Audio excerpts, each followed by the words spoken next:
Good evening, and thank you for joining us.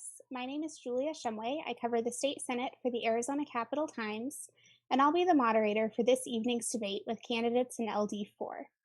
The Citizens Clean Election Commission is the sponsor of this event.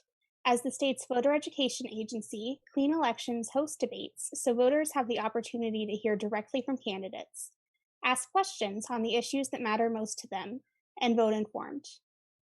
Candidates with a contested general election have been invited to participate in the debate. Candidates who opted into the Clean Elections public funding program are required to participate, while traditional candidates are invited and encouraged to attend.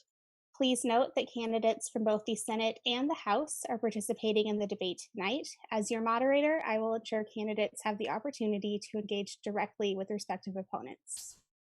Questions being asked this evening are coming directly from voters. Leading up to the debates, Clean Elections conducted outreach to voters across the state, soliciting questions for the candidates. If you're watching live, you can submit a question at any time by email, debates@kc-a.com, texting 928-362-1062, or calling 480-937-1297. Please specify if your question is for a specific candidate or for all candidates. We will screen questions for clarity and to eliminate duplications, speeches, or personal attacks on candidates. The debate tonight is scheduled for an hour and a half, so we may not get to all audience questions, but we will do our best.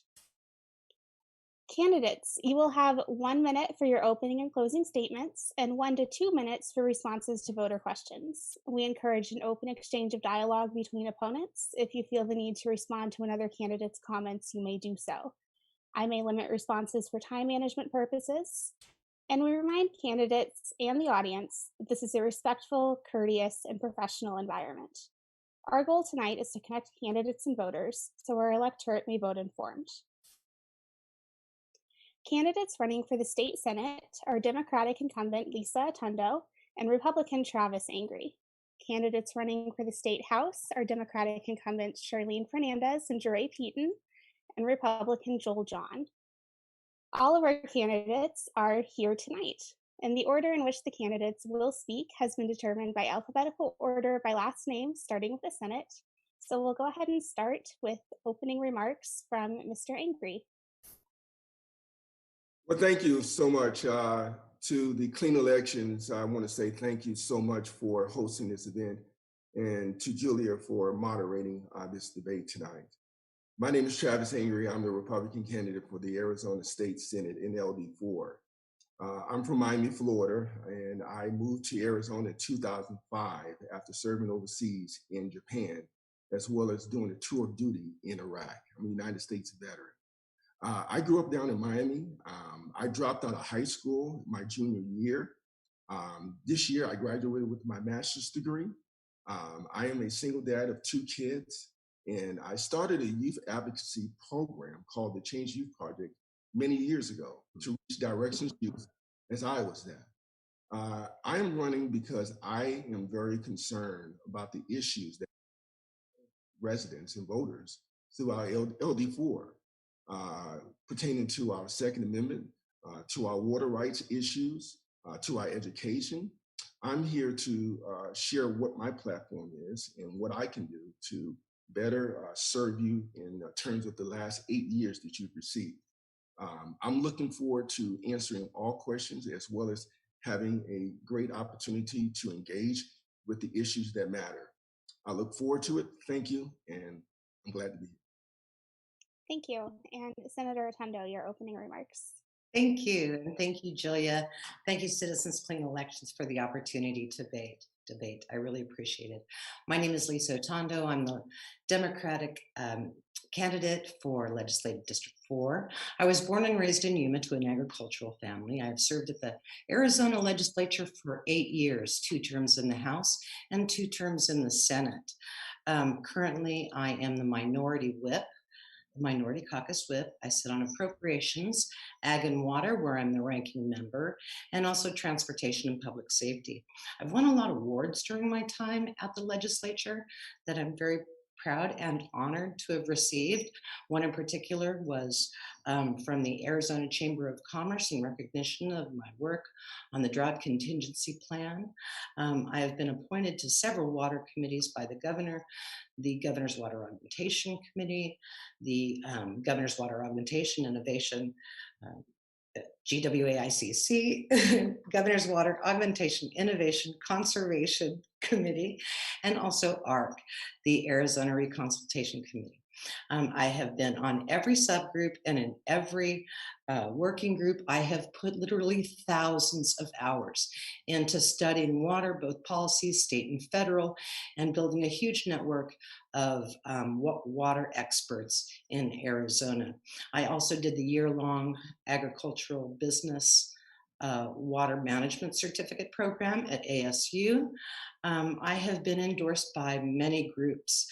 I've been endorsed by the Humane Voters of Arizona, the AgPAC of the Arizona Farm Bureau, the Arizona Nurses Association, AEA, Stand for Children, Arizona Realtors, Arizona State Troopers, the Fraternal Order of Police, the Tucson Metro Chamber, the Academy of Family Physicians, the Arizona Technology Council. I have a long list of endorsements. It's been an honor to serve, and I look forward to this debate. And thank you again so much. Thank you. And then we'll move on to our House candidates, starting with Representative Fernandez.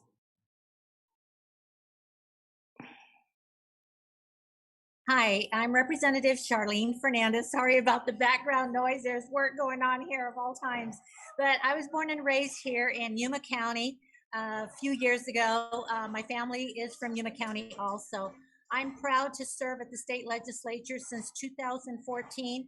I served as the whip for the Democratic caucus 2 years ago, and then last year was elected as the Democratic leader. I serve on appropriations. I've been on appropriations for 5 years, and before I got to be in leadership, I was also on commerce and transportation. You know, my heart lies in what's going on with our public schools. That's the fight that brought me to the state legislature, to make sure that our public schools were fully funded. That was my work, and that's where my priorities still lie. With COVID happening in Arizona, as bad as it's been here in Yuma, that's expanded. My priorities have expanded. Besides public schools, my issue is healthcare, and also, again, transportation. I'm so happy to be here with Clean Elections. I was a Clean Elections candidate the very first time I ran in 2012. We work very, very hard to protect clean elections. I mean, this is the way to even the playing field and make sure that everyone has an opportunity to run and everyone has an opportunity to serve. Thank you. Thank you. And now, Mr. John. Hi, thank you to the Clean Elections for hosting this forum. My name is Joel John, candidate for the Arizona House of Representatives here in District 4. I'm a fourth generation Arizonan. I grew up in Buckeye, and I'm basically not only native to Arizona, but native to District 4. I've basically been here my entire life in District 4. I run a small business. It's a small agricultural irrigation business. My family's been involved in agriculture for many years. My business takes me all over the district. Actually, I spend a lot of time working in the Buckeye area and the Gila Bend area, and I get over to Yuma County quite a bit, working in those areas. Prior to this, I grew up in agriculture. I took a brief hiatus from the family business and agriculture and got an education degree at NEU, and I taught music at the Buckeye Elementary School District, and enjoyed that. And during the summers when I needed to make ends meet because the teaching salary sometimes isn't sufficient, I actually drove semi-trucks during the summer because I've had a commercial driver's license because of my working agriculture over the years. And anyway, I want to run because I want to help small business. I want to make it easier to do business in the state of Arizona. I want to eliminate any unnecessary regulatory or legal burdens in the state on small business and make it easier so they can produce the goods and services that we need in the state. Make it easier for them to hire more workers, pay workers more, make it easier for people to start their own businesses. I also want to support education. Since I went to public schools, my parents went to public schools here in Buckeye as well. My kids go to public schools nearby, and like I said, I was a public school teacher as well. So, and also I want to be a representative for the district in that I want to be I want to be out in the community, kind of as I am with work and everything else, be out in the community, letting people know who their representative is, meeting with voters, knocking doors, kind of like I've been doing with the campaign, like I do every day.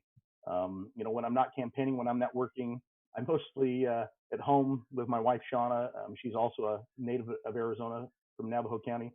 Her and I have been married going on 18 years now, and we have 4 children. So thank you very much for having me.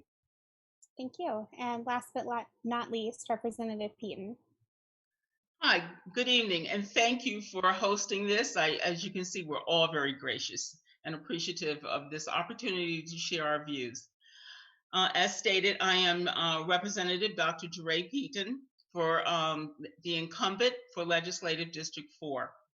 And just to give you a little background, I was born in Durham, North Carolina, and part of my childhood was being raised on my grandparents' farm. So we all have farming experience in Georgia. And then my mom moved herself as a single mom and 3 children to Newark, New Jersey. And so therefore I went to Newark Public Schools. And as a matter of fact, I started teaching in 1969 at Weequahic High School in Newark, New Jersey. And I continued to invest in myself in my education. I received my first master's degree from Seton Hall University in supervision and administration. And then we moved here, my 2 sons and I, and my dog and cat. I drove cross country, and we moved here in 1992. And I began, once again, all of that investment in my education paid off.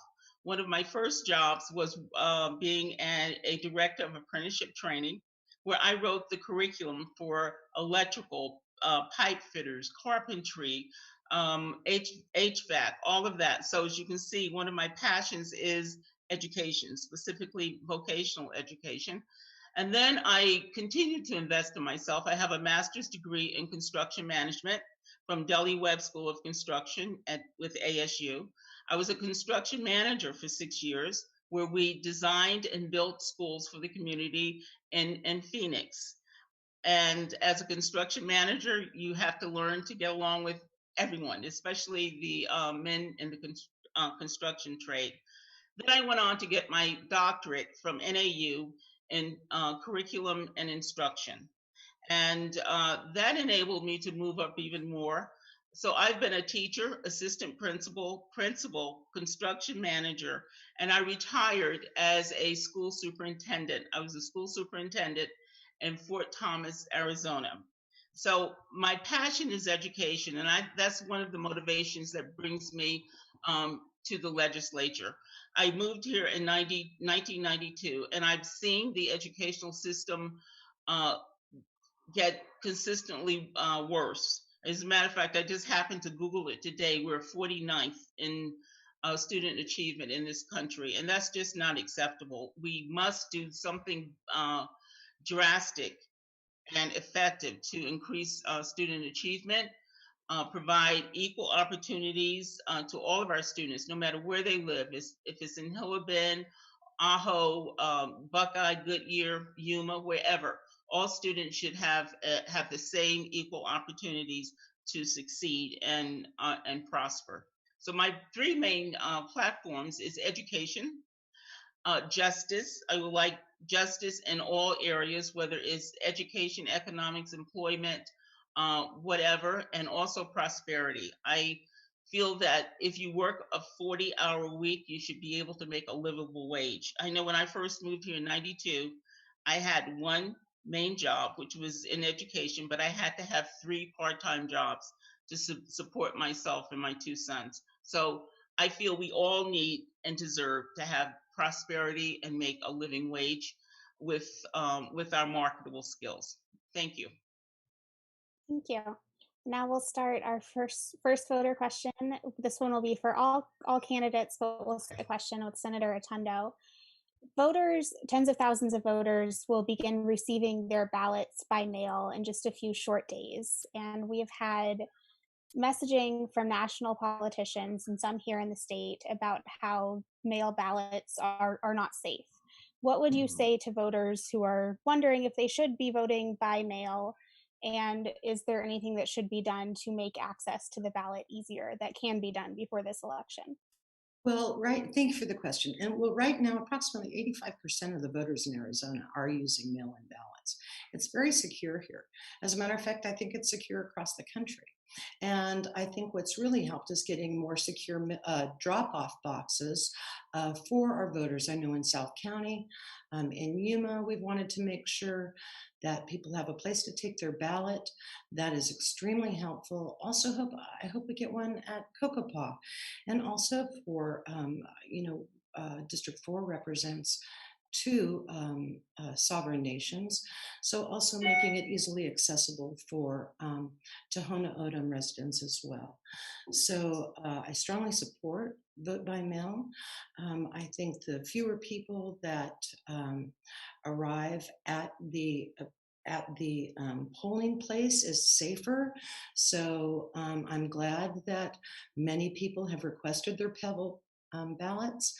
Of course, we want everyone to vote. Always please remember you can go in early to the recorder's office and vote earlier than the day of. And we're expecting a really large turnout from both sides of the aisle. So this is a great opportunity for all of the constituents, for all of Arizonans, for all of our nation to have their voice heard. So I think vote by mail is safe and it is used by the majority of our citizens. Thank you. Mr. Angry, the same question. I have a different take on it. I think the most solemn duty we have as citizens is the honor to be able to vote. But this election season is a little bit different. Right now, there's current an investigation down in South County right now in terms of mail voting.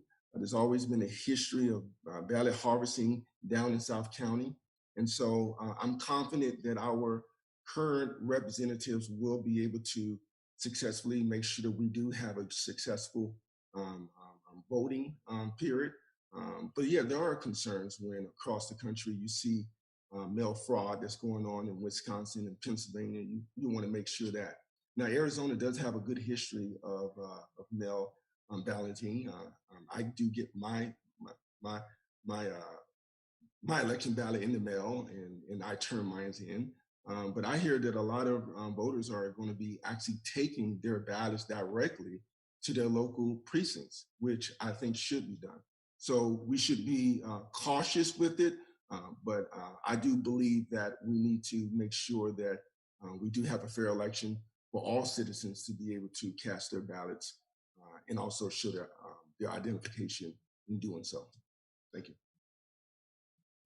Okay, and we'll move on to our House candidates with the same question, starting with Mr. John.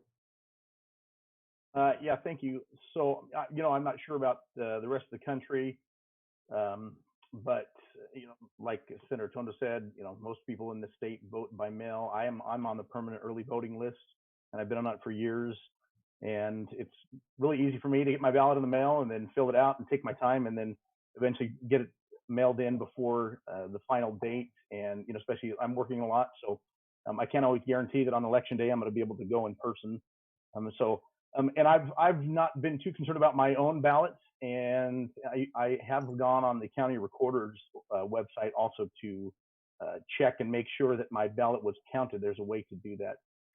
So I'm fine with mail-in voting, but we also should make sure that the people who want to go in person, that option is still available. I still meet plenty of voters who, when I ask them if they're registered to vote, they say yes, and I ask them if they get it by mail or not, and they say no, I go in person. And so we want to make sure that option is available, because there are still some people that prefer to do it in person and see it get fed through the machine and make sure that it gets counted. And I think probably the thing that'll help make our elections most secure is to make sure we elect good people, especially at the county level, at the county recorder's offices, and make sure that they are following the law, the state statutes in regards to our voting laws, and make sure they're carrying them out to the letter, and make sure that they aren't, doing anything extra or trying to, do things that aren't part of the statutes as far as our voting laws go. So make sure we elect good people at the county level, make sure we elect good people at the state level, Secretary of State's office. And also, if we can, sometimes it's hard, but volunteer if we can at our local voting precinct. So I've attempted to do that twice, but I ended up having to work. Or first time I ended up having a baby, and so couldn't make it to the voting. Couldn't make it to volunteer, and the next time I ended up having to work. And especially in our area of, in LD4, I was eager to do it because they were looking for especially bilingual folks. And so being that I'm bilingual and I speak Spanish, they were definitely looking for people who could speak both languages to accommodate those Spanish speakers. And so I would suggest, volunteer your precinct if you can, your voting booths, elect good people to the county recorder. And those people, if they follow the law, they'll make sure that here in the state of Arizona we'll have good, safe elections. Great. And the same question for Representative Peten. Thank you. As Mr. John stated, I have been on the permanent early voter list for years. I think it is a very safe, convenient way to vote, and it enables everyone, especially we're still in a pandemic. And my heart goes out to those states that have in-person voting, and the lines are incredibly long, and it's just that truly is a definite hardship on people, especially senior citizens or even parents with young children. What are you going to do if you're in line for 2, 3, 4 hours? So I trust and believe in our postal system and the entire voting system that has been established between the Secretary of State, Katie Hobbs, and Adrian Fontes, our the registrar. And they also have now technologies in our favor. You can actually track your ballot online with Be Ready, Be Ready ballot. They have so many mechanisms that if you're not quite sure where your ballot is, you can track it. And I think that should give people some reassurance that their vote is counted. But by every possible means, everyone should vote. And as we've been saying, this is a very important election, and you need to vote like your life depends on it, because it does. Thank you. Great. And again, the same question for Representative Fernandez. Thank you, Julia. Mailing your ballots is safe. There's nothing wrong with our United States Postal Service other than being severely underfunded by our U.S. Congress, and that's what's happening right now. We do have drop boxes throughout here in Yuma County that we're very proud of, that we've been doing for years, where people can drop their ballot off. What a lot of people don't understand that live in metropolitan areas such as Maricopa County or Pima County, we have areas that don't receive home delivery. So they don't get mail at their door. And they're not as lucky as people that live in Maricopa County or even in the city of Yuma, where they can put their ballot outside and a mailman will pick it up. So we have to make it as easy as possible, as convenient as possible for those people that do not get home delivery. I was sorry to hear about talking about South County. We're very proud of the work that South County does. They continuously make sure that people are registered and people get their ballots in and take them to the drop boxes or to the post office. Since ballot harvesting, which by the way, I'm not very fond of that term, became an issue at the Arizona State Legislature, if I carry someone's ballot in, if my neighbor is sick and asks me to carry her ballot in because she can't get it to the post office or wherever, to a drop box, I can be charged with a felony. That's what happens here in Arizona. You can be charged with a felony to help somebody deliver their ballot. Now, we did have an amendment to that. We asked that if I carried the ballot, that I could sign my name saying I am the person that carried this ballot in and take responsibility for it. But that amendment died. All I know is at the end of the day, it's a felony. We're criminalizing people that want to help other people make sure they get their vote in. So what we're doing today, and for the next few weeks, you'll hear from us, be a first week voter. As soon as that ballot gets to your mailbox or your post office box, you fill it out and you get it back in. Be a first week voter. Yay. Thank you. And moving on, our next question is also for all of you. We'll start this one with Representative Peten. Have recent increases in education funding at the state level been adequate? If not, what additional steps should Arizona take to improve funding for education? And as part of this, I'd like to hear your opinion on Proposition 208, the school funding measure that Arizonans will see on their ballots this year. Okay, thank you for that question, Julia. That is really near and dear to my heart. And I think that a lot of people would think, as I've heard from across the aisle, that education has received a tremendous amount of money, but it has not been equitable nor adequate for all citizens and children and parents throughout the state. Right now, we're doing what we call a results-based funding, which ironically goes back to the Bible. It's where the rich get rich and the poor gets poor. It's the Matthew effect. Those who are doing very well can get more funding than those who are in greater need, and they are in dire straits for recruiting and retaining teachers at a competitive salary. They're they're restricted to the amount of school supplies and what have you. As a matter of fact, that has been debated in the House with regards to teacher supplies. Teachers should not have to buy their classroom supplies, but many of them do. Many of them spend hundreds, if not thousands of dollars to make sure their classrooms are equipped. So when you ask, is that adequate? It would not be. If teachers did not have to supplement the school supplies for their students, it would be adequate, but it's not. Teachers spend hundreds, if not thousands of dollars to make sure their students have paper, pencils, and other things. So right now we need to revise our school funding formula to make sure that it is in alignment with our state standards, and also in alignment with an accountability system. Right now, we're out of alignment with a lot of that, and it causes tremendous discrepancies in student funding, as well as achievement gaps. I'm almost sick of hearing the word disparities. There's so many educational disparities and inequities because of the lack of funding. And just think about this as well. Right here in Goodyear, we're passing a budget override, or other places are passing bond overrides. And almost every district that could pass either budget or bond override have. And if we were adequately funded, that would not be necessary. But right now, almost every year, every voting cycle, parents have been asked to pass these type of measures so that schools can be fully funded. And once again, we're doing that with the same thing with Proposition 208. And that is because we desperately need to have schools, the whole entire school system fully funded. And that means the facilities, the teachers, the bus drivers, the paraprofessionals, the cafeteria workers. We need counselors, social workers in our schools. Our schools are in desperate need of a lot of things, and Proposition 208 will help that.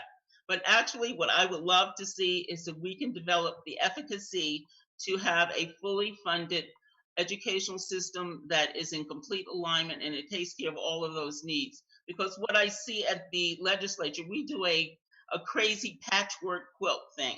Like we put a Band-Aid on this and then a Band-Aid on that and but we need to have a fully funded, comprehensive school formula. And actually, I've been told by business managers, the school formula, it really isn't that bad. It's pretty good when you compare it with other states with regards to the concepts and functionality of the school funding formula. But the problem is it has not been fully funded.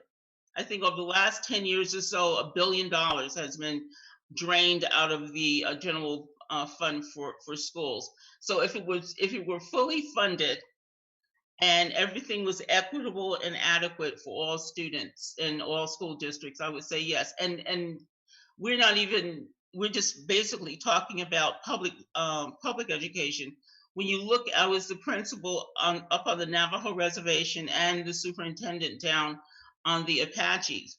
The indigenous people who live on reservations have an even greater hurdle. They do not get, their schools are not funded through property taxes or what have you. They have once a year, it's almost like a pilgrimage. We go to Washington, D.C. to lobby for impact aid. And their impact aid has not been funded for decades. So we're all suffering in this state because of underfunding. So no, we're not adequate yet, but it is my hope that we will get there. Thank you. And I'll remind everyone again, try to keep your answers to 1 to 2 minutes. I know some of these are issues you probably feel very passionate about. Let's stay concise for the voters. And then the same question for Representative Fernandez. Thank you so much. Well, number one, it shouldn't matter what your zip code is depending on how well your school is funded. And that's what we're finding here in Arizona. Some zip codes are very, very well funded. They receive, tax credits that they can implement into their schooling and what they do to provide extracurricular activities or just wherever they deem it necessary. We've got zip codes that don't have that luxury. Right here, sitting here today, we had 2 individuals that told us that they had to work extra jobs to supplement their teacher pay. So we've got a problem all the way around. We have teachers that are being underpaid. We have classrooms that are filled to capacity, and we have resources in classrooms that aren't enough. We need to do something. We need to do something right now, and I think 208 is where we have to go. Since I got to the state legislature, I wanted to make sure that we would fund public education, but that's not always what the majority wants. While I was there, that was not a priority. We can't just put a Band-Aid on it. We have to mean it. We have to have backbones of steel and say, this is what we're going to do. We're going to fully fund public education, because when we fund public education and we have kids that are coming out of school better equipped to go to college or into the workforce, we build our economy. That's what we have to do. That's what we have to make a commitment to do. And that's what we will continue to do as the minority caucus as we move into the majority. We will make sure that we fund public schools so that our teachers are not teaching and all day long and then working at night and on weekends just to supplement their income. Great, thank you. Mr. John, the same question. Yeah, I'm pleased that the work that the legislature has done thus far the last few years in providing more funding to education, and I think we need to get when I get there, I want to be an advocate and continue to do that and continue to fund education. And what I'm hearing as I meet voters in the district, education is one of the top issues in the state of Arizona, and a lot of people are talking about the inadequacies of education. I hear that perhaps a lot from people who come from out of state and compare educational systems elsewhere. And so, like I said, that's a top priority for voters. I definitely want to support. I got all 4 of my kids are in public schools. I got a freshman down to a kindergartner, and I want to make sure they get the best educational system that they, the educational opportunity that they can get. And I think more funding will continue to help them get the best education that they need. And I'm also hearing that from, people in my district, the superintendent that my kids, when my kids go to school, the superintendent of their district, I hear that from the superintendent that I worked under when I was teaching school. I hear that from the principal that I worked under when I was teaching school. And so when I get there, I want to continue to fund education. Anyway, I was, I lost what I was thinking, but let's just continue the work of funding education. Yeah, that's what I was going to say. The superintendent of the kids of my kids' school where they attend, she actually came to one of our meetings we had with some fellow Republicans in our area and spoke about the override. And there was kind of the meeting was split as far as how they felt about the override, and the general consensus among that group of people in the area was that they're tired of having to continually pass overrides every year. And the comment was made by one of the more prominent members of that group that we need to just bite the bullet. The state legislature just needs to bite the bullet, we in the state, and do whatever it takes to fund education. And I agree with that sentiment there. Excuse me, in the group. So. And where are you on Proposition 208? Proposition 208, I really wanted to support it. There was some objectionable language I found in 208. First of all, some of the the funds that are collected before they're distributed, they go to 4 different departments or agencies in the state. They get that money first, and state treasurer, auditor general, Department of Revenue, and Department of Education all get a cut basically before that goes out to ends up in the school. And I want to make sure we get that money, not in the state departments, but in the classrooms. And then probably the other thing that I found objectionable about it was that the state legislature can't make changes to it. So if modifications need to be made, it would take a supermajority to do that. So, I think, like I said, the state legislature just needs to, I want to continue the work that's been done previously. Let's continue to fund education, when I get there in January. All right, the same question for Senate candidates, starting with Mr. Angry. Oh, can you unmute yourself? This is probably going to be one of my favorite questions of the night, because we need to talk about the value of school choice. School choice is such a value commodity to families across this district. The difference between me and all of my opponents here is that I support school choice, and here's why. I've gone out through the whole entire district campaigning for the last 6 months, unlike my opponent. And what I'm hearing from families is that we want to have ownership of our education. I think education starts at home and education ends at home. What is in between is a partnership, a relationship between the parent and the teacher that we should empower, that we should be encouraged by. I'm not too sure if my opponent is really for Prop 2A, due to the fact that when it came to teachers, like my other opponent said, invest their own money for classroom supplies and things that they need for the classroom, they could get a tax credit, but my opponent voted against that. So for me, I think my opponent needs to put her vote where the teachers are putting their money at. That's number one. Number two, when it comes to education, we have to make sure that we follow the money going directly to the classroom, to the student. Prop 2A would bankrupt our economy. Education takes up the majority of our budget.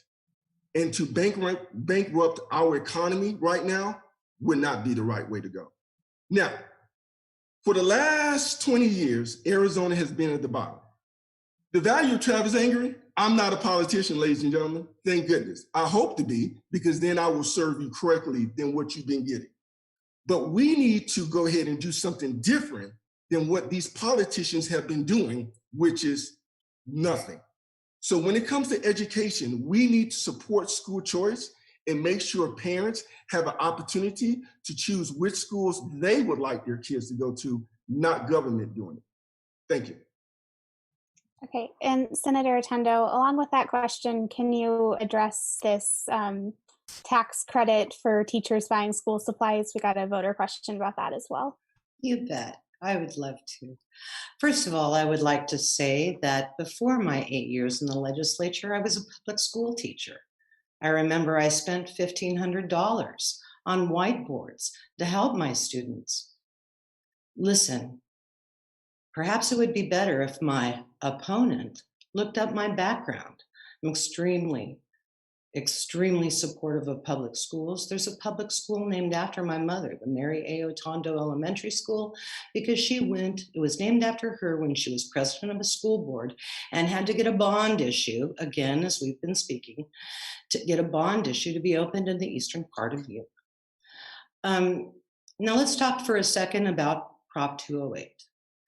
Prop 208, I support. Why do I support it? It's because since I have been at the legislature, and actually before I came, since 2008, the Arizona legislature has continued to cut public schools.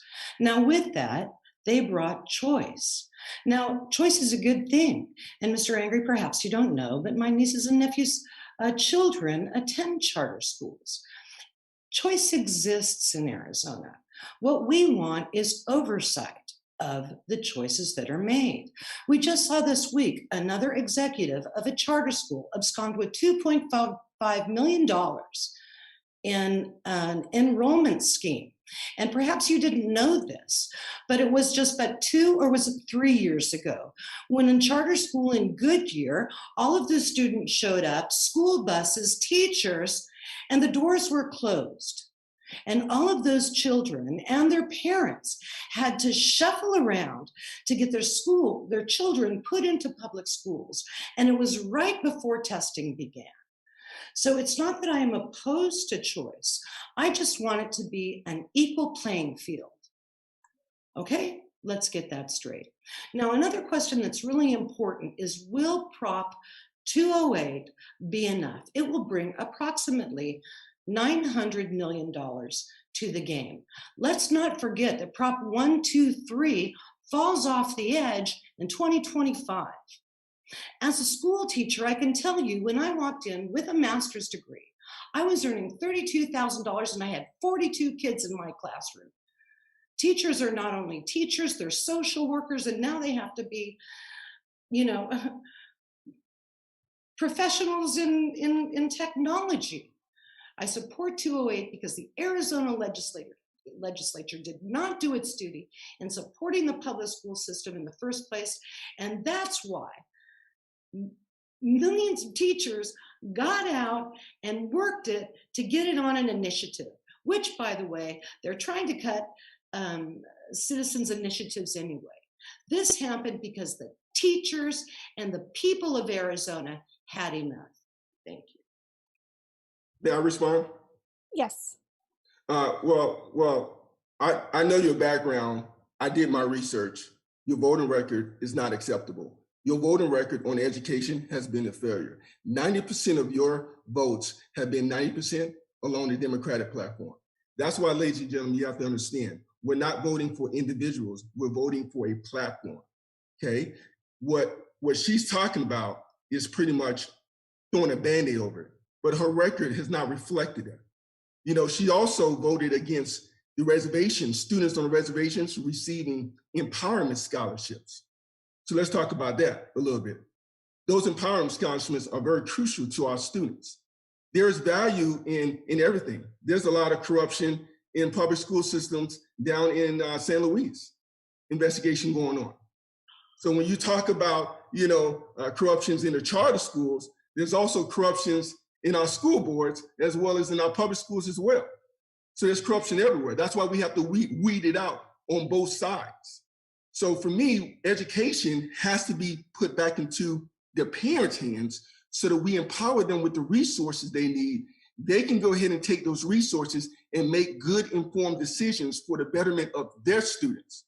But your record has not helped LD4, it has pretty much pulled it back. We can't keep doing the same thing. That's why LD4, you have to vote angry for Arizona.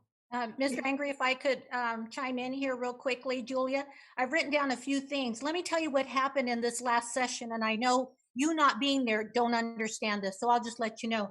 322 House bills, Democratic House bills, were brought forth that would address the needs of our students that we care about here in Arizona. And I do hope that people are listening out there. 322. How many of those bills got to the governor's desk? 2. So the bills that would really help Arizona and our working families and our public schools are sitting on the floor somewhere at the Arizona State Legislature. I want to address what Mr. John said, and I appreciate you saying that, Mr. John, especially your service in the classroom. You said you had kids in school. Did you know that we had kids that graduated from high school just this last May, and it was very unusual the way they graduated. But I got to tell you, those students that graduated from the 12th grade had never attended a school from kindergarten up that was fully funded. That's how long it's been. That's how long it's been, and it's been longer. I want to tell you, you talked about school choice. Well, our Constitution mandates that we fully fund public schools. I appreciate that you were talking about charter schools and school choice. That is wonderful, but our Constitution mandates that. And that scare tactic about 208 bankrupting our state, I heard that just recently. Raising the minimum wage was going to bankrupt our state. If it hadn't been for COVID, we would still be on a trajectory going up with people making more money, being able to go home and buy food for their family, put gas in the car, and keep that economy going. That's what's going on at the state legislature. We've been blocked every step of the way. So I want the people out there listening to us to understand that. We have been working on this, not just the 6 years that I've been there, not just the 8 years that Senator Otondo has been there, but for 55 years, we have been trying to make it better, and we're going to get there. And quite frankly, you have not succeeded in what you've tried to accomplish. My opponent voted against a $900 million school budget for 2020, 2021. So you're not putting your votes where the budget needs to be. Yeah, to talk about, you see what I'm saying, all these little scare tactics that you're trying to instill and everything. No one says that public schools don't need to be funded, but we need to follow the dollars. And you, on your watch, along with your other representatives, have failed LD4 in doing so. No wonder we're ranked 49. We deserve better. That's why we have to vote. Thank you so much for that, Mr. Angry. And thank you, Julia, for giving me that opportunity. 55 years proves to us that we're down at the bottom and who is responsible for that. And I want to say one more thing. You talked about Miss Otondo voting against the schools on the reservation. Well, she can speak for herself. She don't need you to speak for her. She can speak. Except I was at the beginning part of that. That money at the reservation was going to New Mexico. People out there, do you like your money, your hard-earned tax dollars being spent in New Mexico? If you didn't know it, New Mexico is a different state, and that's where your money was going. And that's why we have a Trump wall to secure our borders so that we don't have illegal drugs coming into our country. Excuse me, that's New Mexico. Study your geography. No, maybe you should study. That's why we have a border wall that you guys live on. It's state of New Mexico. May I respond to something too, Julia, please? Go ahead, and then we'll move on. We don't want this to become the presidential debate. Yeah, that's okay. Thank you. I would be proud for anyone to look at my record in supporting public education. And by the way, we are 49th because it has been the Republicans that have been in charge of the budget for, as Representative Fernandez said, 55 years. And by the way, when we vote no on a budget, it's because there are poison pills in there for all of us of things we don't believe. So that if we're allocating tons of money towards something like the freedom schools that want to simply privatize public education, and there are other poison pills in there when we think money should be going to transportation, we will not vote on that budget. I think it's a lesson in knowing what's in the budget before you accuse other people of their votes. Thank you. All right, and for this next question, it's just for Representative Peten and Mr. John. The two of you have been the beneficiaries or targets of outside spending in LD4, something the district hasn't seen in a while. We've seen so far more than $40,000 spent to attack Representative Peten, another couple thousand spent to support Mr. John. How do both of you feel about outside spending, outside money being spent on your race? And we can start with you, Representative Peten. Well, that's a very distressing question. I was hoping you'd start with Mr. John. I'm fairly new to politics. I was appointed in 2017. I ran for election 2018. That was easy compared to this election cycle. How do I feel about it? It's dirty politics. It would be one thing if what they were saying was absolutely true and based on facts and based on your life. But when people there is no interview process or whatever. People just drudge up what they want to say about you and just blast it. And it's, but it's almost like it's what you signed up for. I knew that this was a political position. I know that politics can get very nasty and inconsiderate or what have you. But the thing about, I think the main thing that I would like to address about that, as I said, I've been an educator for 51 years. And in all those positions I've had as a teacher, assistant principal, school superintendent, and a construction manager, I've had to unify and bring groups of people together. As a teacher, especially when the high stakes testing era started, we had to create what you call professional learning communities. And with those professional learning communities, you had to have the vision, the mission, and the goals to reach student achievement. As a matter of fact, I was a turnaround principal up on the Navajo reservation for 3 years, and I worked with my staff, and we collaboratively worked on plans to turn the school around, and we did. When I left, the school was succeeding. And when I was a construction manager, even working with all of the men in the various construction fields, I created a partnering proposition where all of the trades had to agree to a certain a covenant as to how we would treat one another on the job, because once again, the vision was to finish the job on time and under budget. And you needed the cooperation of all of those groups to do that. And I was able to do that. And as a construction man or educator, whatever, it's a social endeavor. So you need to work with groups of people to get them to become a team and to be collaborative and effective. So none of that is reflected, unfortunately, in the slander that is going against me. As your question was, how do I feel about those attacks? Well, since I was new, I was shocked to see it, and but not totally naive. I see how there are some very nasty commercials going on with in other races, so it's almost par for the course. But my hope is that my constituents and the voters know me personally, and all of that is not true. And if anybody wants to talk to me directly, my door is always open. My phone works both ways, and I would love to sit down and address any of it. Thank you. Great, thanks. And Mr. John, how do you feel about benefiting from all this outside money being spent in your race? I'm probably okay without his spending as long as it's not negative against me. If it were, I'd say no. I'm just kidding. But I did get one in the mail, and it had my picture on it, and it was in support of me, and that was kind of surprising.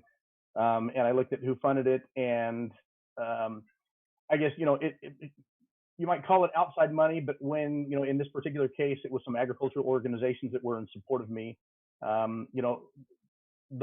The money that they have, a lot of it comes from dues from members. And so when I pay my dues to the Farm Bureau, the Farm Bureau is comprised mostly of farmers or people that work in the agriculture industry, and the dues fund a lot of their activities. And so, it's basically hardworking farmers, many of who are, District 4 constituents who are funding those things. And so, it's within they're well within their liberties to be able to pool their resources together as members and support candidates that they think will help them. And a lot of times we forget that a lot of these organizations, again, in the case of agriculture, they support their members are hardworking farmers, and they support a lot of the organization is backed by regular people who work in the industry. Regular people who are farming, regular people who work in the agriculture industry in this specific case. So, we should look at maybe the organization and see what they're doing and see that, like I said, most of the time they're backed by just regular folks. As far as they're being incorrect, I know I've seen others, and I know at the bottom, I know on the actual pamphlet, it lists the claims, and on the bottom it specifies where those claims originate from. So as far as being incorrect, I don't think they are. So if they make a claim, they have to back it up, and on the bottom there's disclaimers, and it shows exactly where a lot of those claims come from. Okay. Our next question is going to be specifically for Representative Fernandez and Senator Otondo, our incumbents representing Yuma. Yuma County had the lowest voter turnout rate in the primary. You also have, while the county has 4 registered Democrats, you had a higher Republican turnout rate in our primary. What are you specifically doing to try to increase turnout at large, and then specifically among Democrats to vote this November, starting with Representative Fernandez? Thank you. And that's always something that I know all of us have worked on as a Democratic Party, as elected officials, is to make sure that people are registered to vote. We talked about that, but it's also the education that goes along with it, the responsibility of making sure that you either receive your ballot in the mail and you fill it out and get it back in, or you go to your polling place and make sure that you have what you need so it's seamless. So we continue to do that. Obviously, door to door has been eliminated because of COVID. So, phone banking, doing a lot of phone calling, making sure people are sure that they're registered to vote, because we've heard all over the country, people have presented themselves to vote and find out that they've been purged off the voting rolls.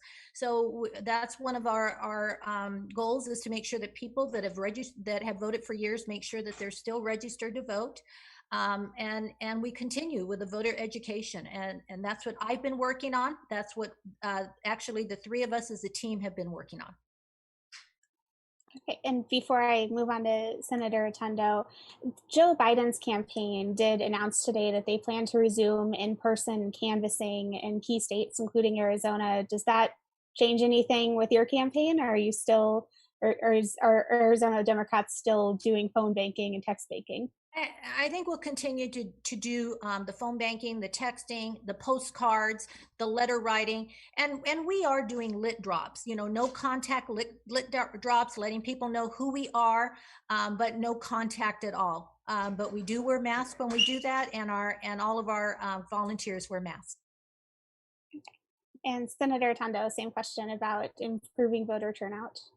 Thank you. And specifically, you were talking about Yuma County. So I just want to remind everybody in the group and everybody watching what our home went through. We had a horrible outbreak of COVID in Yuma, which was very alarming to us. We lost several people that we worked with closely, friends, and family members of friends. So at that time, Yuma was also in a very precarious situation. Also, in many of the primary races, we didn't have statewide competition in the primary races in Yuma. So that perhaps is one reason, but we do want to make sure we get out the vote. So we are phone banking, and we are trying to be as respectful as we possibly can with all of our constituents. When you look at our district, not only in Yuma County, when we look at places like Ajo and other, and our two tribal nations who have also suffered greatly from COVID. We want to be as respectful as we can. We're reaching out any way and every way that we can in a respectful manner. So thank you. Hey, may I answer this question too? Yeah, go ahead. Okay. When it comes to voter turnout, I think the value of the vote is to advocate and show what you've done in representing your constituents. Unlike my opponent, I've traveled across all 4 counties of LD4. And what I'm hearing from a lot of voters is my opponent only shows up for election. So she pretty much serves her constituents like she campaigns. She does not appear. That's one. Number 2, when it comes to voter turnout, voters deserve to hear their voice. Deserve to hear directly from their leadership. And they haven't heard that. And so sometimes we can hide behind a computer rather than really go advocate and earn someone's vote. But see, that's what happens when you run unopposed. See, when you run unopposed, you cannot be found. So we have to earn the confidence of the voters in LD4. We have to get out there. Here in Maricopa County, I have voters who tell me they have never, ever seen my opponent sign in 8 years. That's troubling. We deserve better. That's why you have to vote Angry for Arizona. Can I respond to that, Julia? Yes, go ahead.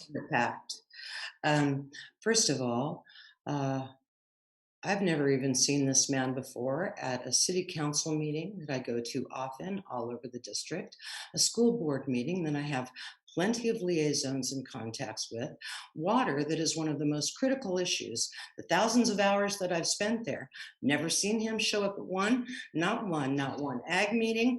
And by the way, I haven't seen him show up at any of our meetings that we go to, whether I'm working with AHO and sustainable agriculture, or Tohono O'odham and their parades and the diabetes awareness work that we've done there, or Cocopa. Our district is extremely large. So to say that is really funny because he's never been seen anywhere or at any of the public meetings. You know, we have been working diligently from home on our computers. Right now, our constituents need us, and we are trying to get through DES for all of the unemployment insurance that still hasn't been paid since March. We've got water meetings, we've got Zoom meetings, we're working on legislation. So I think he can throw all the mud at me he wants, but I find it really funny for someone who's never even showed up at the Capitol to learn the process to be so critical of me. Thank you. It's not being critical, it's just speaking the truth. Let's move on. What a transfer issue that You don't know the truth. you Mr. failed there. Angry, Mr. Angry, we're moving on. This next question is for Mr. John. This voter wants to know, given that you're running on a platform of fewer regulations for business, how that applies to your family's fertilizer business. Do you want fewer regulations on farm chemicals?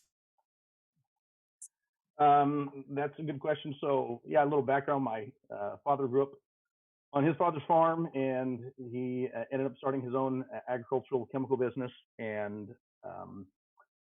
did that for years. And I basically grew up in that right here in Buckeye, and he operated that for many years, and then he sold it off and worked for another company. And then he went off on his own, and but years prior to that, got a farm of his own and started farming, and then simultaneously years later started up the family agricultural business again. I'm impressed. Someone's got decent information about the family. So one thing that I see that basically my brother has kind of basically taken over the family agricultural chemical business, and when I left teaching school, I came on and we started an irrigation business, and that's what I've been doing the last several years. My brother primarily, and my father, but mostly my brother now, operates the fertilizer business, the chemical business. And I may not deal or see kind of the day-to-day things that he sees as far as some of the regulations and some of the regulatory burden that he suffers through. And I think his industry is more heavily regulated than the one I work in irrigation. A lot of times when I'm out on projects, it's just blow and go, get it done, and move on to the next one. And he's under some more stringent rules. One thing I've noticed is that he gets a notice that some state regulators are going to come to our office and review all the paperwork and review the inventory. And he stresses over it for weeks on end, and he spends days and weeks on end preparing all the paperwork for it and making sure all the ducks are in the row, make sure all the T's are crossed and the I's are dotted. And it's really a burden for him, and it takes away from what he does on a day-to-day business, which is helping the farmers be able to produce more crops. And as a result, he's not able to do that because it really takes time away from him able to do his business and hurts his business. And so then people come out and they review every piece of paperwork, and they go through the shop and they look at the inventory. And I've witnessed a few of those, and I haven't been right in it like he has, but I've witnessed some of those. And these are people that I'm kind of surprised don't have much of a background in agriculture. Really, a lot of times don't know much of what occurs at our business, and don't really know a lot of the hard work that goes into our small business. And yet they're there overseeing it, and like I said, it's burdensome in that regard. And so I know a lot of times you say fertilizer, you say chemical, we think it's a bad word. These are just things that allow farmers to be able to grow more with less, using less resources. And sometimes we forget in our district that especially in our district, from Buckeye all the way down to Yuma County, that they're growing crops that are feeding people, and people have to eat. and there's no getting around that, no matter what you do. And any regulatory burden placed on people trying to grow food for people to eat, that's going to ultimately make it more expensive and make it hard for them to do what they do, and ultimately make it more expensive for us to put food on the plate. So those are the kind of things that I want to help. Basically, let's help small business people and whatever they do. Let's help farmers produce food for hungry people. All right, our next question is again for all the candidates. So we'll go ahead and start this one with Representative Peten, and it is kind of broad. Can you explain your water use policy in light of increasing development, a lack of significant oversight, and some kind of lax regulations on overuse of water? How do we make sure that Arizona still has enough water to keep going as a state for the next 50, 100 or more years?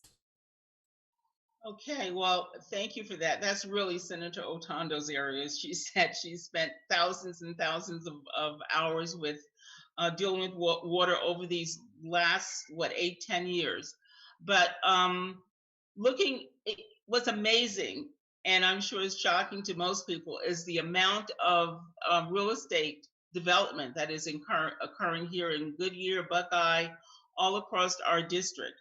And so I know that, as you just mentioned, that in order for a contractor or a developer to get the rights to actually develop on that land, they must prove that they have a 100-year source of water. So that apparently has been taken care of by some means. But I know last session we did the drought contingency plan, where we're working on ways and means of making sure that we preserve, conserve, and better utilize the water that we have, and protect the water rights that exist in Yuma and other areas. So we are trying to implement the drought contingency plan to reserve water and also recognize the impact of climate change. Like, I think this past summer was the hottest summer we've had in years. So that was really devastating on our water source. But I think primarily following the codes, the regulations that exist to guarantee the usage of water. I also think we should look at other means of recycling our water, especially the gray water into, I know we do that here in Goodyear and other places. We can recycle the water that we use, like for showers or cooking, into our landscaping to save water. And I personally feel we should do more public service announcements. I know in New Jersey, when we didn't have the drought situation that we have here, we heard PSA, public service announcements, all the time about ways and means of conserving water. And I don't hear that here. I think that's something that we definitely need to implement. I know some people who take showers for a half hour. It's just unbelievable. 2-minute showers. I wasn't in the military, but I was told by a person who was, you take a shower for 2 minutes and you're out.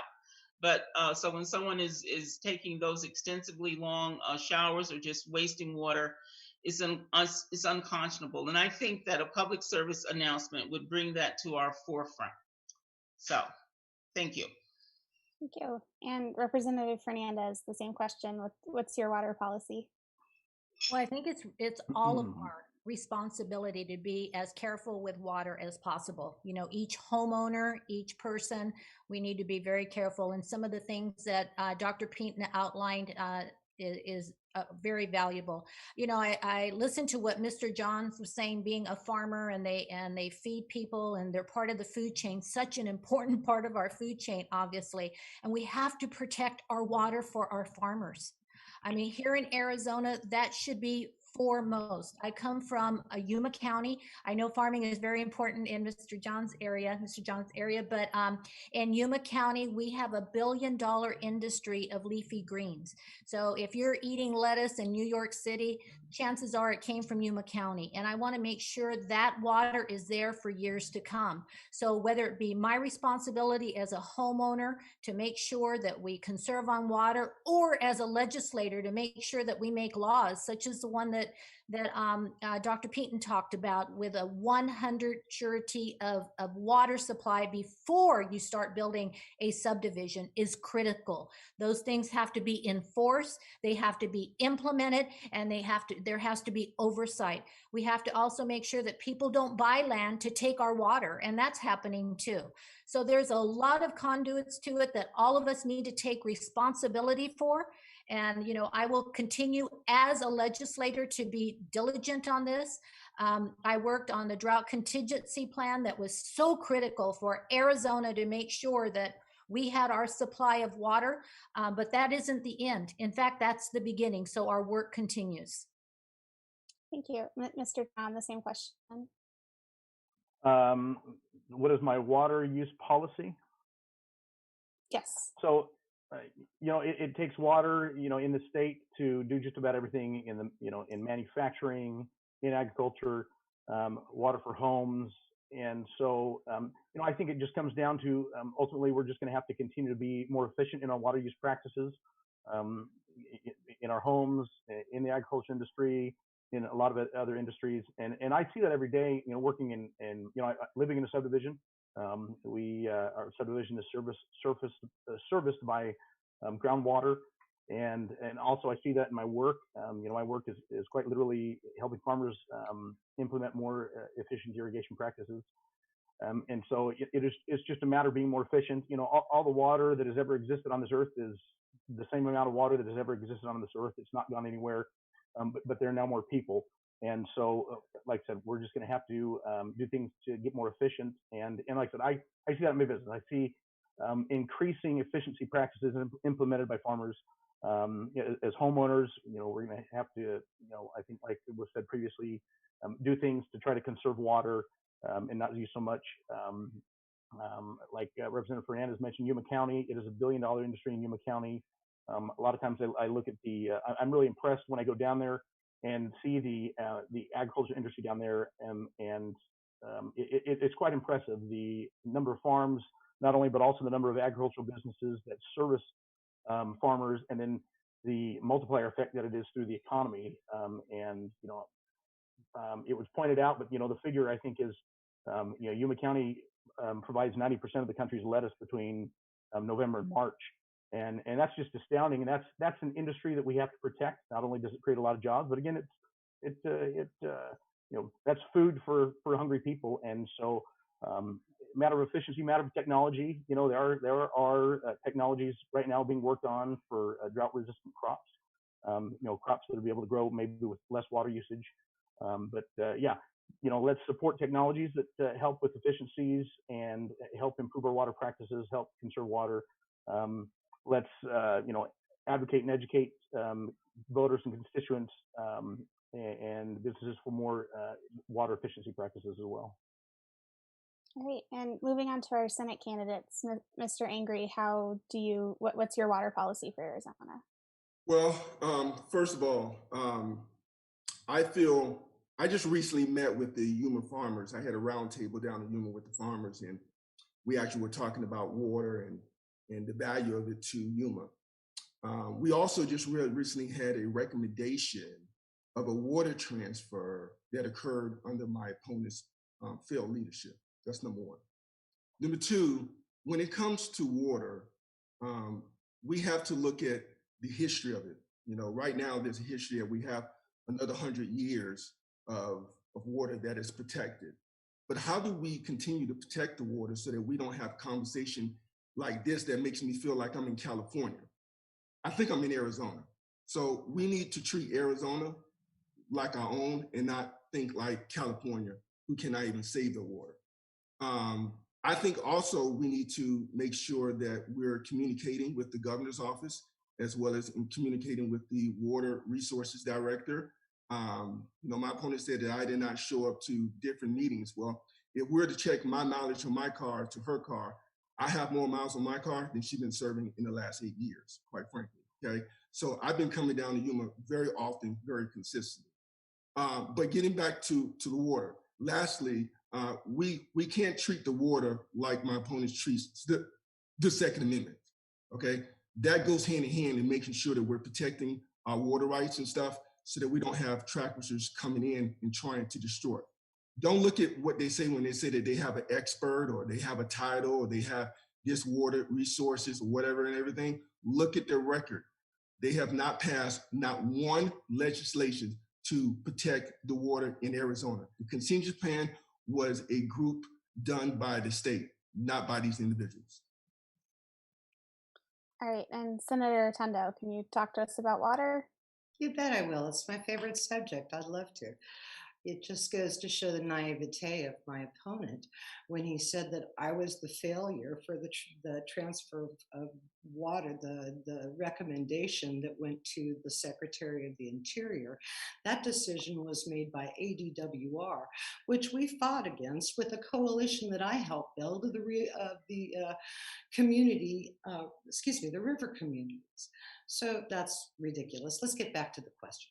The question was about water policy. And by the way, just to inform you, when I said thousands of hours, I was just talking in the last 3 years, approximately 2,000, 3,000 hours.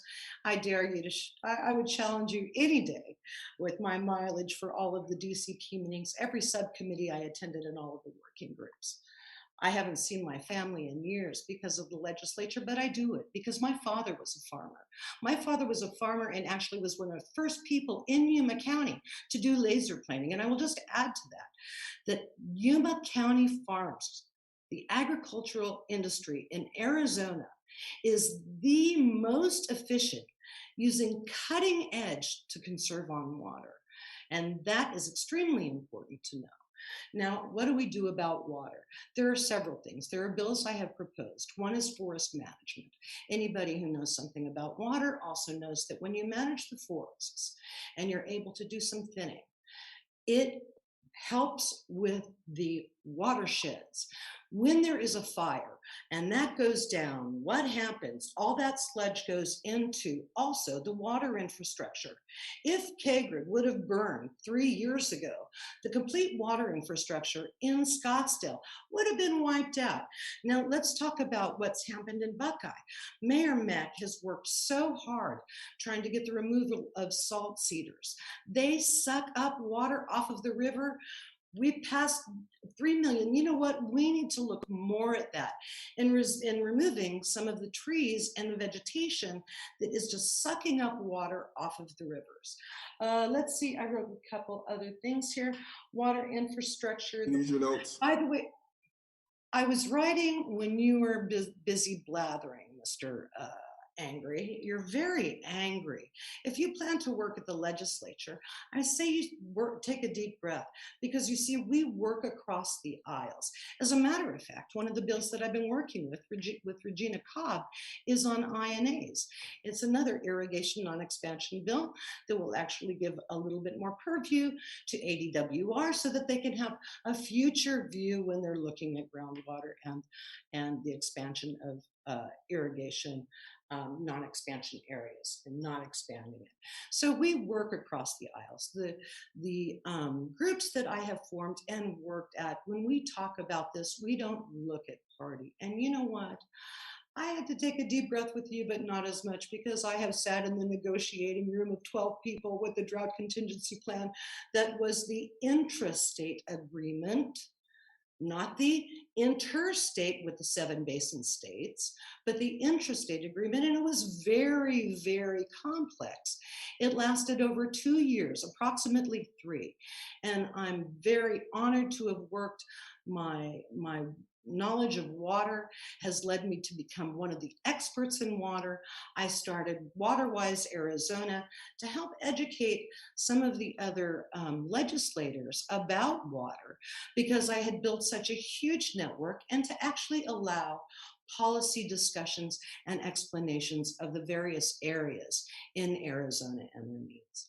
So with that, that's the water policy I have, and thank you so much for asking the question. And your record just don't reflect that. Julia? Yes.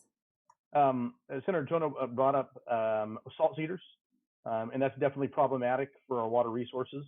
And it's basically, you know, the Gila River and, you know, other rivers in the state basically irrigating crops that are serving no purpose other than to take up our water resources. And I think one of the things that hinders perhaps Arizona's and maybe some of our cities' ability to remediate the water, the salt cedars in the area are some regulatory issues and other laws in place at the federal level.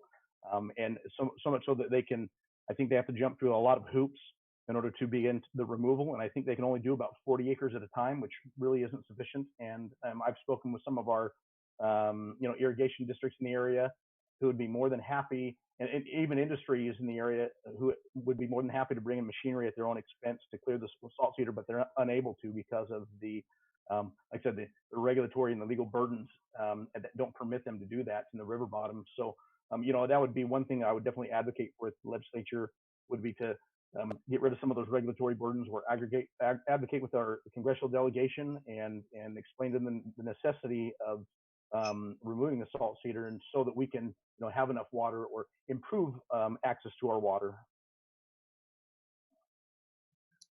All right, we're running close to the end of time, so we'll just do one more question for all of you before we move into closing statements. We'll go ahead and start this one with Mr. Angry. So we are still in a pandemic. We have coronavirus cases continuing to spread. We also are still feeling the economic impacts of this pandemic. While the state economy appears to be improving, a lot of individual people are still hurting. If you were elected, what would be your first priority come January in trying to address the ongoing ramifications of the COVID-19 pandemic? Well, I think making sure that we reopen government at a very cautious, methodical process right now. A lot of businesses have been hurting throughout our economy because of COVID-19. I think the governor has tried to mitigate that with the circumstances afforded to us. But we have to get this economy going back. I mean, this economy was rolling, really doing great until we hit this pandemic and stuff. Both of my kids are back in school now, so that is a plus and everything. The other thing that I think that we need to be very cautious is, how do we choose between what is essential and what is not essential? I think that that's been an issue during this COVID-19 the last 6 months. And I think that if you're trying to provide your family, I mean, you need your job. We need to really get workers working back again. The other thing that I want to make sure that, when we're talking about COVID-19, is that the vaccines hopefully will be coming soon, and hopefully it'll be done before the election so that we can get back to normalcy and everything. So I think a stronger economy, getting workers back, making sure that we're taking care of our small businesses that have been closed, and making sure that we're building an economy down in Yuma right now and attracting businesses for the future so that we're getting good paying jobs to our constituents. Thank you. Thank you. And Senator Otondo, what's your top priority addressing the COVID-19 pandemic if you come back in January? Well, there's going to be a plethora of bills that are going to need to be passed for the ramifications of the pandemic. And really, as we've seen the landscape change almost every other month, so we don't even really know where we're going to be. As a matter of fact, it's next week we have our FAC meeting with JLBC, the Joint Legislative Budget Committee, and we're going to actually be able to see what some of the revenues are. A lot of this is number guessing right now because we don't really know what kind of revenues are coming in.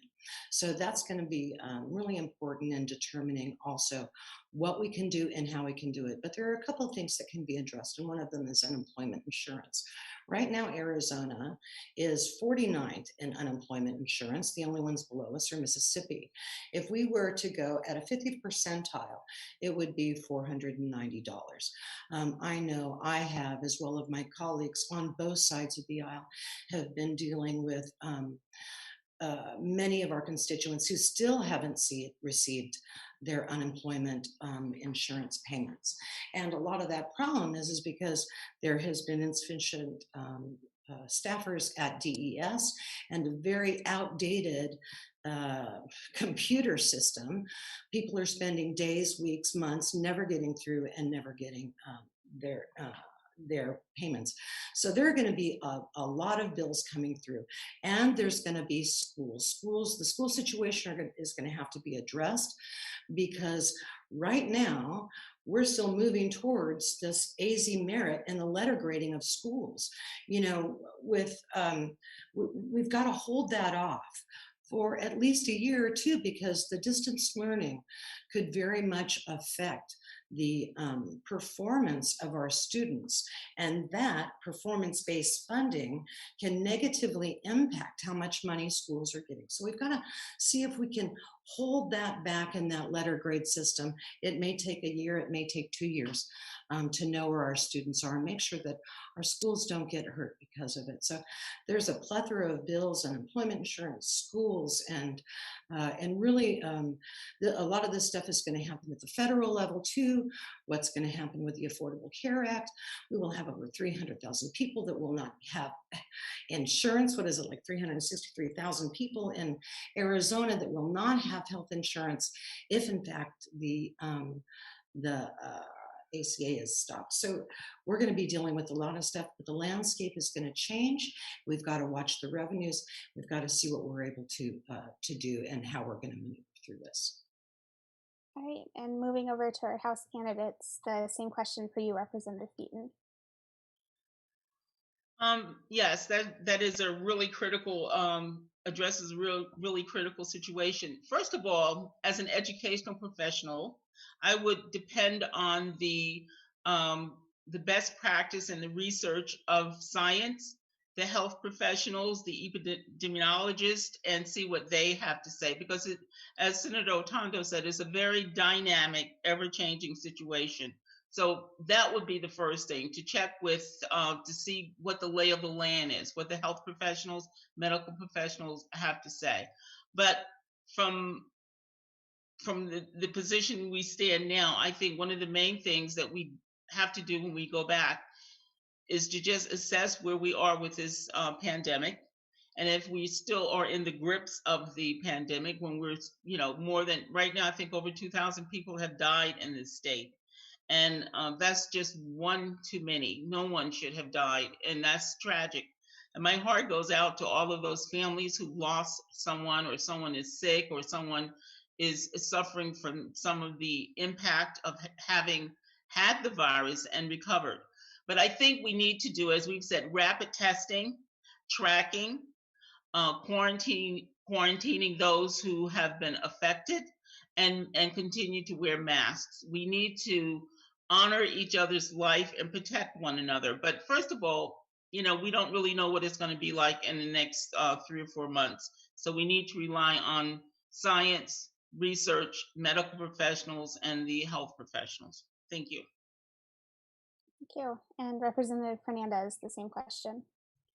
Thank you so much. Our caucus, 29 members, have been working on legislation, just exactly what you're talking about, their priorities of when they get back and start dealing with COVID. As Senator Otondo said, FAC will be meeting next week, and we will learn exactly where we're at as far as, budget and financing and revenue. Which is critical. It's not as bad right now as we thought it would be, but we just haven't gotten those most current numbers. It could be as simple as and it's really not simple, but it could be the fact that broadband. So many of our teachers that were teaching kids from home, they don't have broadband. They don't have Wi-Fi. This is what's happening in an area like Yuma County. When you get to places like San Luis and Somerton, you don't have a reliable source of internet to be able to teach children. That should just be, a no-brainer. Just don't even think about COVID. If a child is sick and can't come to school, we should be able to teach from the school remote learning. So it could be something as simple as I said, as Wi-Fi. It could be something as important as healthcare. We know what happened in Yuma County. Our numbers per capita were almost the same as New York City with COVID. We also know that there were people presenting themselves at our hospital, our one local hospital, with COVID symptoms, finding out for the very first time that they had underlying health conditions.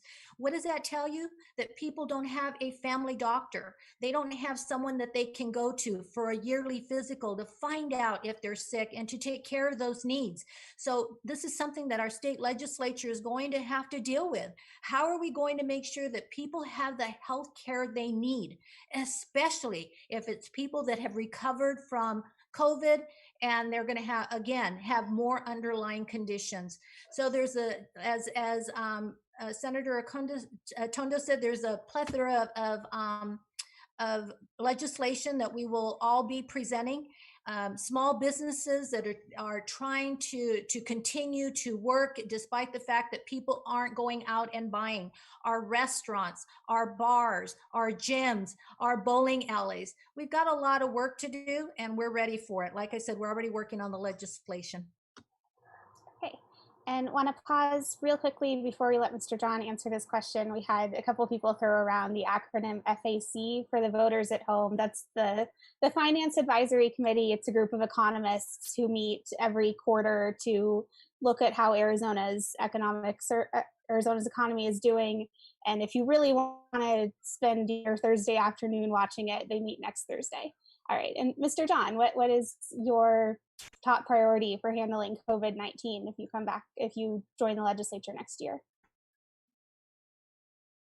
Oh, go ahead and unmute yourself, please. There you go. I think, kind of like Travis said, getting the economy back open, getting our small businesses back open, and trying to get our economy working. And I see, unfortunately, back in the spring when COVID started, a lot of businesses were forced to shut down, and for a lot of businesses that was prime season for revenue on their business. And it's the spring in Arizona. It's cool. There's still a lot of people here, and helping our economy. And then that got shut down, and then we come into the summer months when there are just fewer people here in Arizona. And again, it was almost like a longer summer season as far as our economy went. And so there's going to be naturally, because of the pandemic, there are going to be fewer people traveling, but I think that was exacerbated by the closures. And I'll my priority would be supporting small business, and as far as slowing the spread of the virus, I think our small businesses, especially in District 4 that I see every single day throughout the course of my day, I think they're doing an excellent job as far as trying to slow the spread. And as I walk into a lot of these small businesses, they've gone above and beyond what has been suggested, and they've done so voluntarily. And I think most good business owners are well aware that they want to take care of their customers. They want to make sure their customers are safe, and so I see them. They have the sign on the doors, please wear your mask, and they're putting up partitions between the people that work there, the cashiers, and the patrons. They're putting things on the floor as far as reminding people to socially distance. And so I'm seeing that every day with our small business. So I think they're doing an excellent job of trying to help slow the spread. And we just need to make sure that we can get back open, that our businesses can get back open, and our business owners, they're the ones that they know best how to operate their businesses under such circumstances. And they don't need input from somebody like me to tell them do this, do that. They know exactly what it's going to take to keep their business open. And that includes, the measures that they're already putting in place to slow the spread of the virus. And I think part of that, also would be, I guess, top priority. Another part of that priority, it goes along with helping our small businesses. I know there was a business liability legislation presented, and I want to make sure that our businesses don't have to worry about litigation because someone claims they got infected in their business. And so that's a real concern. Even for me in my business, I'm reminded of, just being able to operate the business normally how I would do. Sometimes I'm reminded, well, don't do this, don't do that. But, you might get sued for this or that. And it's always a concern, and kind of paralyzes a lot of times our small business people having that concern. So, it'll be supporting our small businesses will be my top priority. All right, now we'll move into closing comments. We'll go in reverse order of how we started. So we'll start with our House members, and Representative Peten, if you could grace us with your closing remarks. Okay, well, first of all, thank you, Clean Elections, for hosting this, and thank you, Julia, for doing an excellent job of being the moderator. It's a difficult job, isn't it? The main thing I would like to just ask the voters to please, I'm running as an incumbent to return to the House of Representatives, Legislative District 4, and I ask for your vote. I hope I've earned and honored and be honored to have you vote for me. My main things that I'm looking for, and I'm thinking of this in honor of Justice Ruth Bader Ginsburg. And this justice, I would like to have justice for in education, in our environment, and in the economy and employment, as well as enhancement, so that we can all live an enhanced life, so we can live healthy, fulfilling, and prosperous life. So if we can work towards justice for all of us, like to make the last sentence of the Pledge of Allegiance come true. We are indivisible with liberty and justice for all. Thank you. Thank you. And Mr. John, your closing comments. Yes, thank you, Julia, and thank you to the Clean Elections for putting this on. This was fun. I enjoyed this. And I was glad to be able to come here and introduce myself to voters and be present with, the current LD4 representatives, and be present with Travis, who I've gotten to know throughout this race. And I look forward to serving in the legislature. Like I said, I want to run because I want to support small businesses. They're the backbone of our economy, and they're definitely the backbone of the economy in District 4. I see it every day as I travel along the district, and all the businesses, not only the small businesses that I run, but all the businesses that I frequent, and they're just hardworking people trying to put food on the table and feed their families, and maybe hopefully pass something along down the line. And I want to be able to support our small businesses and make it easier to do business in the state, and make it easier to start a business, and make it easier to hire more people and pay them more. Like I said, also being a former school teacher, attending public schools myself, all 4 of my children attend public schools. I want to support our schools, and I dare say the majority of the kids in District 4 attend public schools, and I want to support that. And continuing on the work that has previously been done, and work more to continue to fund education. And ultimately, I think voters, what they'll get when they vote for me is they'll get a hardworking legislator. I'm from this area, born and raised in District 4, operated business in District 4. Part of my family lives in District 4, and you're going to get a hardworking legislator that is present in the community, that is available. They will see me in the community, not only at community events, but in and around the community, just throughout the normal course of my day. They'll see somebody who's not only worked hard on this campaign, they'll see that same hard work go to them when I'm elected to the legislature. Someone that's out on the street meeting voters, visiting them at their homes. I've been invited indoors that I've knocked on, and that's been a lot of fun to get to know people personally in their homes. That's been kind of surprising to get invited. They come on in, they say, in we go, and it's been neat to meet people in their homes and meet them in their businesses. I've even knocked the door. I've visited people in their businesses, and then by accident knocked on their door later down the road. And so that's been a lot of fun. And they're going to get a hardworking legislator that just wants to represent the district, represent it well, represent the needs and the concerns and the things that are important in the district. And I know these things because I'm from here. And they'll get someone that, like I said, who's active in the community, active in a small business, and really shares a lot of the same concerns that they have. Like I said, growing up in District 4, I have the same concerns that most of our voters in District 4 do. Make it easier so we can put food on the table and send our kids to school, and that's what they'll get. And so I hope that they'll support me. And if they want to find more out about me, they can go to joeljohn.com. Joel John for House on Facebook. I've also got a Facebook page in Spanish as well. They can find me there. So I appreciate this time, and I appreciate everybody's support. Thank you. And Representative Fernandez, your closing comments. Thank you so much, Julia, for everything you did during this debate. It was fun. And thank you to Clean Elections for their continuous work to make sure that we create a level playing field for anyone that wants to run for office, state office in Arizona. I have served at the state legislature for the past 3 terms. I'm going into my last term, and it has totally been an honor and a pleasure. As I said, when I went in there, my priority was public education, making sure that we fund public education as the Constitution mandates, and that is still my priority today. I'm very, very supportive of the caucus that I represent. I look at Dr. Peten and I look at Senator Otondo, who the 3 of us have worked and have traveled across our district, meeting constituents, dining with them, sitting at their kitchen table with them, and working with them. And more importantly, listening to their stories And what we did was we took their stories back to the state capitol.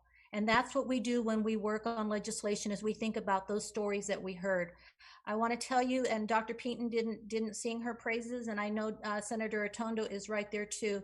We are legislators that do not miss a vote. If there's a vote to be had, we are there. When there's a meeting to be with our caucus, we are there. Both Senator Otondo and I serve in leadership, and it's most important that we are always there. We are hardworking, 3 women representing Legislative District 4. We're the only 3 women that represent a legislative district in Arizona, and we'd love to continue, and I ask for your vote. Thank you. All right, and then moving over to our Senate candidates, starting with Senator Otondo. Thank you. So I've served in the legislature for 8 years, and it's been a real privilege. And I just want to say that no matter what my opponent may say about me, I'm proud of my record. I've worked hard, and literally thousands of hours that I've put into water alone in just the last couple of years has been really taxing. I mean, on my family. I've missed a lot of family reunions, family time, but I've done it because I was raised in a farming family. When I decided to run, I ran for 2 reasons. I ran for public education and I ran for agriculture. Both of my parents, my mom, Mary A. Otondo, and my father, Bob Otondo, a farmer and a nurse who worked in the school system.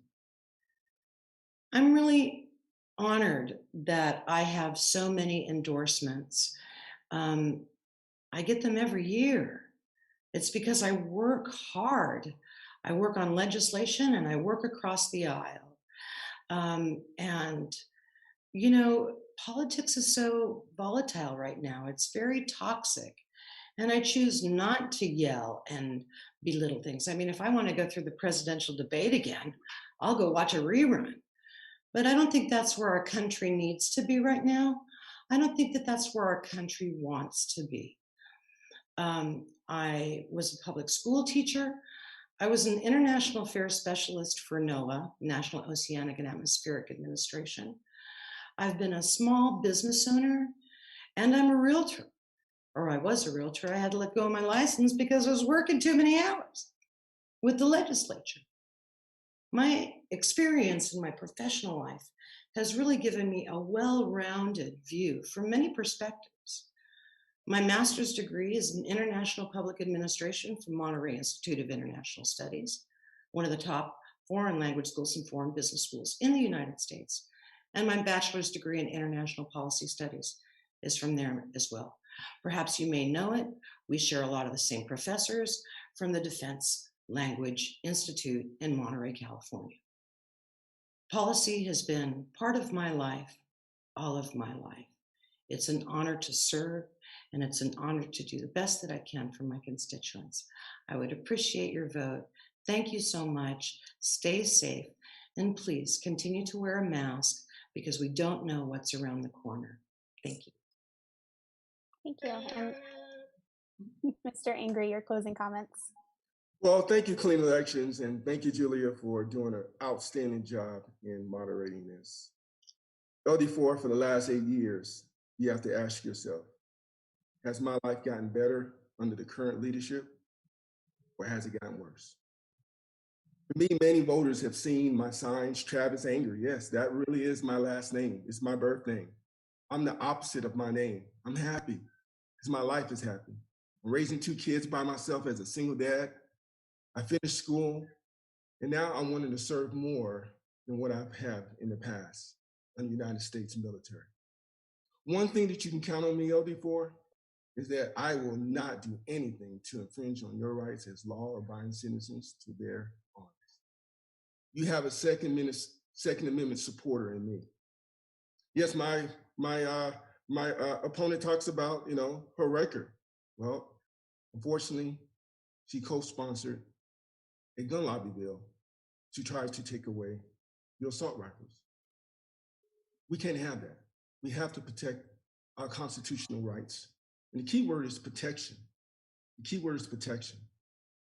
You know, I don't consider myself to be a politician. I consider myself to be a state citizen who wants to serve again. When I'm out on a stump campaigning across the whole entire district, unlike my opponent, Pima County voters are like, we haven't seen our state senator in years. They see me, they honk their horns, they wave at me. They get out and come talk to me. Is that really your last name, Mangry? Yes, it is. We have an opportunity for new leadership to strengthen our economy, to get better educational leadership in the classroom, at the school boards, through our LD4. We have an opportunity to do so much great things in making sure we're taking care of our farmers, protecting our water rights. There's opportunity for new leadership. Don't vote the way you've been voting before, because you've had an opponent, my opponent, who's run unopposed. You're gonna go in the ballot box on November 3rd, and you're gonna see the last name Angry. Punch that, and let's make a difference. And let's unite so we continue to strengthen our economy, both down in South County, in Yuma, Pinell County, Pima County, Maricopa County. You have a fighter and an advocate in me. I hope to have your confidence. I hope to earn your vote. And I cannot wait to get back on the stump trail and get back out there meeting voters and hearing your issues and what's concerning to you. Because I'm going to fight for you. And I need you to fight for me. Vote Travis Angry for your Arizona State Senate. Thank you. God bless you. Thank you. This concludes our debate. To the candidates, thank you so much for participating. Voters, whether you're watching this live or watching this after the fact, thank you for taking the time to watch it and inform yourself before the November 3rd election. The Citizens Clean Elections Commission is still your choice for nonpartisan voter information. We encourage you to visit azcleanelections.gov for all of your voting needs.